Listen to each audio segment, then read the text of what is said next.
कहानी की शुरुआत में हमें बताया जाता है कि जलवायु परिवर्तन के कारण पृथ्वी अब रहने लायक नहीं रही और जिस पृथ्वी को हम जानते हैं वह 1000 साल पहले ही खत्म हो चुकी है। इंसानों के सामने अब सिर्फ एक ही रास्ता बचा था, एक ऐसे नए ग्रह की तलाश करना जहां पृथ्वी जैसी साफ हवा और पानी हो। पूरी मानव जाति को बचाने के लिए यूनाइटेड रेंजर कॉर्प्स नाम की एक सैन्य संस्था बनाई गई, जिसका उद्देश्य इंसानों को सुरक्षित रूप से पृथ्वी से निकालकर किसी नए ग्रह पर बसाना था। कई सालों की कड़ी मेहनत के बाद आखिरकार उन्हें एक ऐसा ग्रह मिल गया जहां इंसानों के रहने के लिए वातावरण अनुकूल था। वहां पृथ्वी की तरह हरियाली और साफ पानी की नदियां थीं। लेकिन जैसे ही इंसानों ने वहां कदम रखा, उन्हें पता चला कि उस ग्रह पर पहले से ही जीवन मौजूद है और वहां के लोग इंसानों को अपने ग्रह के लिए खतरा मानते थे।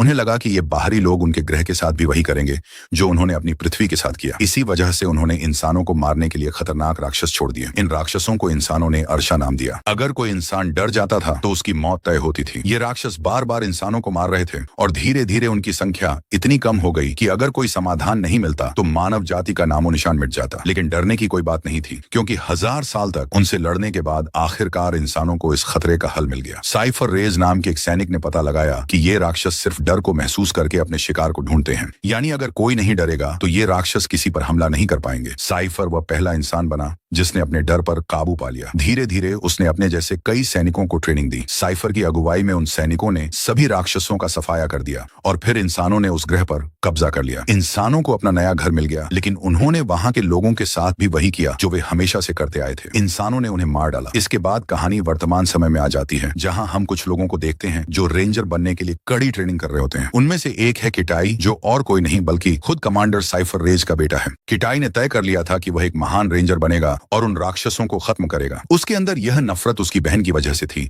जिसे उन राक्षसों ने उसकी आंखों के सामने बेरहमी से मार दिया था। किटाई ने कई सालों तक कड़ी मेहनत की ताकि वह रेंजर बन सके, लेकिन जब उसका रिजल्ट आया तो उसे पता चला कि वह फेल हो गया है। कमांडर ने उसे बताया कि वह हर टेस्ट में बाकी लोगों से बेहतर था, लेकिन असली मैदान यानी बैटलफील्ड में उसकी परफॉर्मेंस अच्छी नहीं थी। निराश होकर किटाई ने इस फैसले का विरोध किया, लेकिन कमांडर ने साफ कह दिया कि वह अभी तैयार नहीं है। दूसरी तरफ कमांडर साइफर एक और मिशन से वापस लौटता है। घर पर उसकी पत्नी फाया उसका स्वागत करती है, लेकिन जब डिनर के दौरान वह किटाई से उसकी ट्रेनिंग के बारे में पूछता है तो किटाई बिना कुछ कहे खाना छोड़कर चला जाता है। गुस्से में साइफर उसे रुकने के लिए कहता है, लेकिन किटाई उसकी बात नहीं मानता। असल में साइफर ने कभी किटाई को अपने बेटे की तरह ट्रीट नहीं किया। वह उसके लिए सिर्फ एक सैनिक था और चाहता था कि उसका बेटा उसे डैड की जगह सर कहकर बुलाए। फाया साइफर से कहती है कि वह किटाई को अपने साथ मिशन पर ले जाए ताकि उसे समझ आ सके कि एक रेंजर बनना कैसा होता है। वह कहती है कि किटाई खुद को अपनी बहन की मौत का जिम्मेदार मानता है। शायद यही वजह है कि वह खुद को साबित करना चाहता है। अगले दिन साइफर और किटाई अपने मिशन के लिए तैयार हो जाते हैं। यह कोई साधारण मिशन नहीं था, बल्कि एक ऐसी यात्रा थी जो किटाई की काबिलियत को परखने वाली थी। जाने से पहले एक सैनिक जो एक भयानक लड़ाई में अपने पैर खो चुका था साइफर के पास आता है। वह भावुक होकर साइफर को धन्यवाद देता है और कहता है कि अगर आज आप वहां नहीं होते तो मैं जिंदा नहीं होता। तनाव के बावजूद वह किसी तरह अपने पैरों पर खड़ा होता है और कमांडर को सलाम करता है। ये देखकर किटाई को एहसास होता है कि उसका पिता सिर्फ एक सख्त सैनिक ही नहीं बल्कि एक अच्छा इंसान भी है। इसी बीच रेंजर अपने जहाज में एक तूफान जैसी चीज ला रहे होते हैं, जिसे वे एक प्रयोग के लिए इस्तेमाल करने वाले थे। सभी लोग स्पेसशिप में सवार हो जाते हैं और वह अंतरिक्ष की गहराइयों में उड़ान भरता है। साइफर किटाई से कहता है कि वह अपनी सीट बेल्ट बांध ले और सफर के बीच में थोड़ा आराम कर ले। सभी सैनिक आराम कर रहे होते हैं, लेकिन किटाई को नींद नहीं आती और बेचैन होकर वह उठकर खड़ा हो जाता है। किटाई की नजर जहाज के उस हिस्से पर जाती है जहां उस राक्षस को रखा गया था। वह उस राक्षस को देखने के लिए वहां चला जाता है, लेकिन जैसे ही वह वहां पहुंचता है एक रेंजर उसे रोक लेता है और डांटते हुए कहता है कि तुम्हें पता नहीं है कि यहाँ आना मना है। लेकिन वहां मौजूद दूसरे रेंजर उसे थोड़ा नरम रहने को कहते हैं। वे कहते हैं कि यह हमारे कमांडर का बेटा है। कुछ सैनिक उसे राक्षस के पास जाने देते हैं ताकि वे देख सकें कि वह अपने पिता की तरह निडर है या नहीं। लेकिन जैसे ही किटाई उसके पास जाता है वह राक्षस तुरंत उसके डर को महसूस कर लेता है और उस पर जोर जोर से गुर्राने लगता है। उधर साइफर अचानक जाग जाता है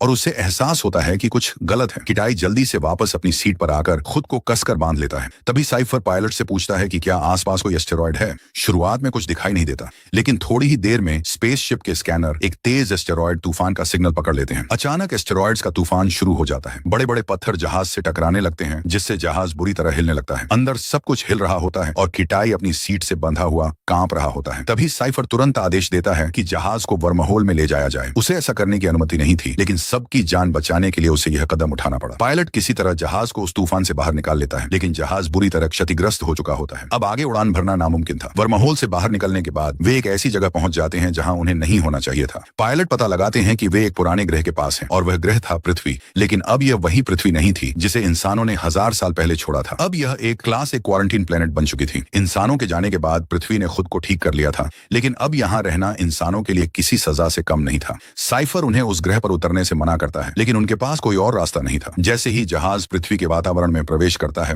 उनका स्पेसशिप टुकड़ों में टूटने लगता है। 1000 साल बाद इंसान फिर से पृथ्वी पर कदम रखते हैं, लेकिन इस बार उनमें से ज्यादातर अपनी जान गंवा देते हैं। कुछ समय बाद जब किटाई को होश आता है तो वह देखता है कि चारों तरफ लाशें पड़ी हुई हैं। फिर उसकी नजर अपने पिता पर जाती है। डरते हुए किटाई अपने पिता के पास जाता है और देखता है कि साइफर के दोनों पैर टूट चुके हैं। उसका पूरा क्रू मारा जा चुका था और जहाज का आखिरी हिस्सा कहीं दिखाई नहीं दे रहा था। जिस हिस्से में वह राक्षस कैद था, वही हिस्सा भी गायब था। साइफर को पूरा यकीन था कि वह राक्षस मर चुका होगा, लेकिन फिर भी वह किटाई को सतर्क रहने के लिए कहता है। अब घर वापस लौटने का एक ही सहारा था, इमरजेंसी ट्रांसमीटर, जिससे सिग्नल भेजकर रेस्क्यू टीम को बुलाया जा सकता था। लेकिन जब किटाई और साइफर ट्रांसमीटर चेक करते हैं तो पता चलता है कि वह टूट चुका है। तब किटाई अपने पिता को जहाज के उस कंट्रोल पैनल तक ले जाता है जो अभी भी काम कर रहा था। वहां से साइफर को पता चलता है कि जहाज के आखिरी हिस्से में एक और सिग्नल ट्रांसमीटर है, लेकिन वह उनसे 100 किलोमीटर दूर गिर चुका है। अब उनके पास कोई और रास्ता नहीं था। अगर उन्हें घर लौटना है तो उस हिस्से तक पहुंचना ही होगा, लेकिन साइफर अब चलने की हालत में नहीं था, इसलिए यह जिम्मेदारी किटाई के कंधों पर आ गई। साइफर किटाई को चेतावनी देता है कि अब यह ग्रह पहले जैसा नहीं रहा। जिस पृथ्वी को उन्होंने छोड़ा था वह बदल चुकी है। पिछले 1000 सालों में यहाँ के जीव जंतु इंसानों को मारने के लिए विकसित हो चुके हैं। साइफर किटाई को एक हथियार, एक कम्युनिकेटर और 6 ऑक्सीजन कैप्सूल देता है, जो कम ऑक्सीजन वाले वातावरण में उसे सांस लेने में मदद करेंगे। वह कहता है कि हर कुछ घंटों में एक कैप्सूल लेना, वरना यहाँ सांस लेना मुश्किल हो जाएगा और तुम मर जाओगे। इसके बाद किटाई उस दूसरे हिस्से की तलाश में निकल पड़ता है। वह पहाड़ी चढ़ता है और जब ऊपर पहुंचता है तो देखता है कि पृथ्वी अभी जिंदा है। चारों तरफ हिरण, पक्षी और बड़े बड़े पेड़ दिखाई देते हैं, लेकिन उसे यह एहसास नहीं होता कि यह खूबसूरती सिर्फ एक धोखा है। असल में यहाँ की हर चीज उसे मारने के लिए तैयार है। शाम होते ही साइफर उसे आदेश देता है कि हर रात किसी गर्म जगह तक पहुंचना जरूरी है, वरना यहाँ की ठंड उसे जिंदा नहीं छोड़ेगी। दोपहर में किटाई घने जंगलों तक पहुंच जाता है। तभी साइफर कंट्रोल पैनल पर देखता है कि एक जीव उसकी तरफ बढ़ रहा है। वह तुरंत कहता है, रुको, कोई तुम्हारी तरफ आ रहा है। लेकिन जैसे ही किटाई पीछे मुड़कर देखता है, उसके सामने एक बड़ा और खतरनाक बंदर खड़ा होता है। डर के मारे किटाई एक पत्थर उठाकर उस बंदर पर फेंक देता है, लेकिन उसे समझ नहीं आता कि अब आगे क्या करे, कि यह उसकी सबसे बड़ी गलती थी, क्योंकि अचानक बंदरों का पूरा झुंड उसके पीछे दौड़ पड़ता है। किटाई किसी तरह अपनी जान बचाते हुए भागता है और आखिरकार नदी में कूदकर खुद को बचा लेता है। जैसे ही किटाई पानी से बाहर आता है, वह देखता है कि उसके हाथ पर जहरीला डंक चिपका हुआ है। वह घबराकर उसे हटाने की कोशिश करता है, लेकिन तब तक जहर अपना असर दिखा चुका होता है। धीरे धीरे किटाई की आंखों के आगे अंधेरा छाने लगता है और उसका शरीर सुन्न होने लगता है। साइफर उसे कहता है कि मेडिकल किट से एंटीडोट निकालो। किटाई किसी तरह इंजेक्शन निकालकर खुद को लगा लेता है, लेकिन दवा लगाते ही वह बेहोश होकर कई घंटों तक वहीं पड़ा रहता है। कुछ समय बाद जब उसे होश आता है तो साइफर उसे जल्दी उठने के लिए कहता है, क्योंकि रात होने वाली है।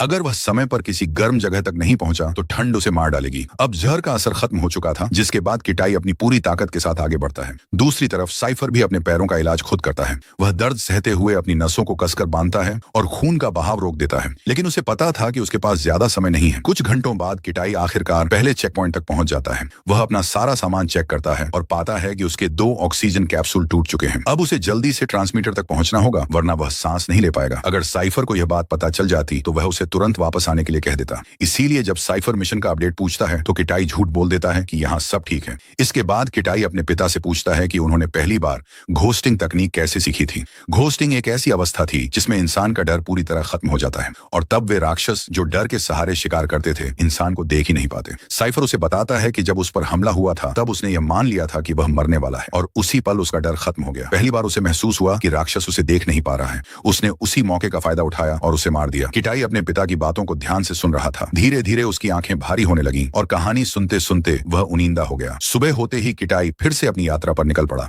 आधे दिन के सफर के बाद साइफर को महसूस होता है कि आसपास कहीं तूफान आने के संकेत हैं। जल्द ही किटाई एक बड़े झरने के पास पहुंच जाता है। उसे पार करना था, लेकिन उससे पहले साइफर उसे अपना ऑक्सीजन कैप्सूल चेक करने के लिए कहता है। तभी साइफर को पता चलता है कि किटाई ने उससे झूठ बोला था। उसके पास अब सिर्फ 2 ही ऑक्सीजन कैप्सूल बचे थे। वह तुरंत किटाई को वापस आने के लिए कहता है, लेकिन किटाई कहता है कि वह 2 कैप्सूल में वहां तक पहुंच सकता है। पिता के मना करने के बावजूद किटाई चट्टान से कूद जाता है। वह हवा में अपनी दिशा को कंट्रोल करने के लिए विंग सूट का इस्तेमाल करता है। शुरुआत में सब कुछ ठीक चल रहा होता है, लेकिन तभी एक विशाल पक्षी उस पर हमला कर देता है। वह अपनी चोंच से किटाई का कम्युनिकेशन डिवाइस तोड़ देता है, जिसकी वजह से उसका साइफर से संपर्क टूट जाता है। कुछ समय बाद जब किटाई की आंख खुलती है तो वह खुद को उस पक्षी के घोंसले में पाता है। वहां 4 बड़े पक्षी और उनके छोटे छोटे बच्चे थे, लेकिन इससे पहले कि वह वहां से निकल पाता, जंगली पैंथर्स का एक झुंड उस घोंसले पर हमला कर देता है। किटाई उस घोंसले को बचाने के लिए पैंथर से लड़ने लगता है। इस लड़ाई में वह एक पैंथर के साथ घोंसले के अंदर ही फंस जाता है, लेकिन जब तक लड़ाई खत्म होती है उन पक्षियों के सभी बच्चे मारे जा चुके होते हैं।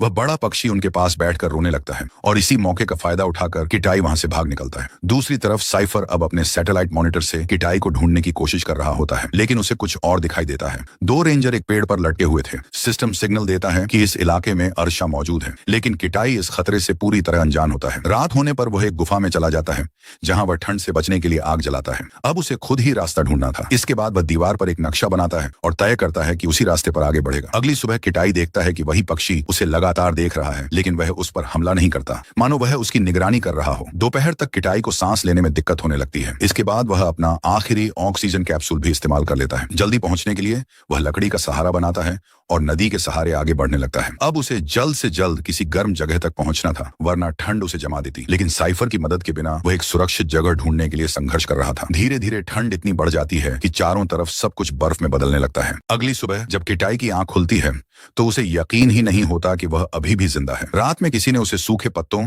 और घास से ढक दिया था, जिससे उसके शरीर को गर्मी मिलती रही और उसकी जान बच गई। बाद में उसे पता चलता है कि उसकी जान बचाने वाला कोई और नहीं बल्कि वही पक्षी था जो उसका पीछा कर रहा था। वह खुद पूरी रात ठंड में रहा ताकि किटाई को गर्मी मिलती रहे। किटाई उसे उठाने की कोशिश करता है, लेकिन वह मर चुका होता है। यह देखकर किटाई की आंखों में आंसू आ जाते हैं। वह उस पक्षी को धन्यवाद कहता है जिसने उसे अपने बच्चे की तरह बचाया। थका हुआ किटाई बिना समय गंवाए आगे बढ़ता है। उसकी सांसें तेज चल रही होती हैं, शरीर दर्द से भरा होता है, लेकिन अब उसके पास रुकने की हिम्मत नहीं थी। आखिरकार वह जहाज के आखिरी हिस्से तक पहुंच जाता है। अच्छी बात यह थी कि वहां पहुंचते ही उसे एक ऑक्सीजन कैप्सूल पड़ा हुआ मिलता है। वह जल्दी से उसे उठाकर ऑक्सीजन लेता है, जिससे उसे थोड़ा बेहतर महसूस होने लगता है।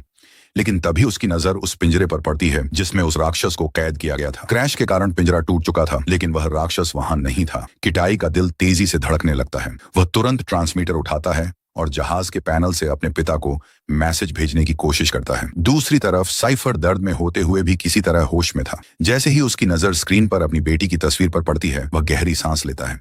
लेकिन बदकिस्मती से तकनीकी खराबी की वजह से किटाई उसकी आवाज नहीं सुन पाता। किटाई ट्रांसमीटर को एक्टिव करने की कोशिश करता है, लेकिन खराब मौसम के कारण वह ठीक से काम नहीं कर रहा था। साइफर उसे इशारा देने की कोशिश करता है कि उसे किसी ऊंची जगह पर जाना होगा, लेकिन किटाई उसकी आवाज नहीं सुन पाता। वह थोड़ा परेशान होने लगता है, लेकिन तभी उसकी नजर पास के एक ज्वालामुखी पर जाती है। वह समझ जाता है कि उसे क्या करना है, लेकिन जैसे ही वह आगे बढ़ने लगता है, उसे अचानक कुछ महसूस होता है। उसके पीछे कोई था, कुछ बहुत ही खतरनाक। वह खोया हुआ राक्षस अब उसकी गंध पकड़ चुका था। दूसरी तरफ साइफर भी यह सब अपने मॉनिटर पर देख रहा था, लेकिन उसकी हालत इतनी खराब थी कि वह कुछ कर नहीं पा रहा था। वह अपनी बेटी की जान बचाने के लिए कुछ भी नहीं कर पा रहा था। उधर किटाई के कानों में अपने पिता की बातें गूंजने लगी। डर सिर्फ एक भ्रम है जो तुम्हारे दिमाग में होता है। लेकिन जैसे ही वह राक्षस उस पर झपटा, उसका पूरा शरीर डर से कांप उठा। वह अपनी पूरी ताकत से भागने लगा। अचानक वह एक झरने के पास पहुंच गया और बिना सोचे समझे उस राक्षस से बचने के लिए उसमें कूद गया। ठंडा पानी उसके शरीर को झकझोर देता है, लेकिन वह किसी तरह दूसरी तरफ पहुंचकर पहाड़ पर चढ़ने लगता है। जैसे ही वह ऊपर पहुंचता है, तापमान तेजी से गिरने लगता है। ठंड बढ़ जाती है और किटाई का शरीर सुन्न होने लगता है। लेकिन किसी तरह वह ट्रांसमीटर चालू कर देता है, लेकिन इससे पहले कि वह मदद का सिग्नल भेज पाता, वह राक्षस उसे जोरदार टक्कर मारता है। उसी समय साइफर भी धीरे धीरे मौत के करीब जा रहा होता है। अब किटाई पूरी तरह अकेला था और वह खतरनाक राक्षस धीरे धीरे उसकी ओर बढ़ रहा था। तभी किटाई को अपने पिता की बात याद आती है। डर कुछ भी नहीं है, यह सिर्फ तुम्हारे दिमाग का बोझ है।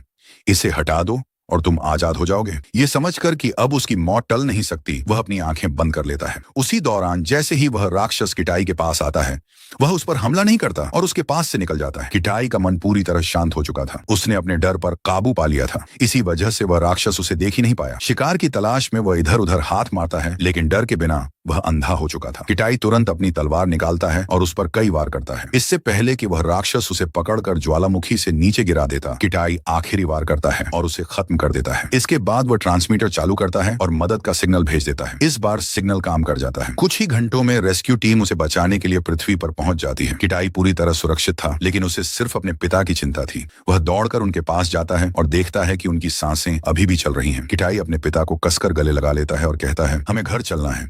साइफर हल्की सी मुस्कान देता है, क्योंकि उसे अपने बेटे पर गर्व था कि उसने इतनी कठिन परिस्थिति में भी बहादुरी दिखाई और अपने डर पर काबू पा लिया। आखिरकार वे सभी पृथ्वी को छोड़कर अपने ग्रह की ओर लौट जाते हैं और यह ग्रह बिना इंसानों के दखल के ऐसे ही फलता फूलता रहता है। इसी के साथ ये कहानी यहीं समाप्त होती है। हमें उम्मीद है कि आपको यह वीडियो पसंद आई होगी। अगर आप हमारे चैनल पर नए हैं तो चैनल को जरूर सब्सक्राइब करें और बेल आइकन दबाना ना भूलें ताकि आपको हमारी नई वीडियो का नोटिफिकेशन सबसे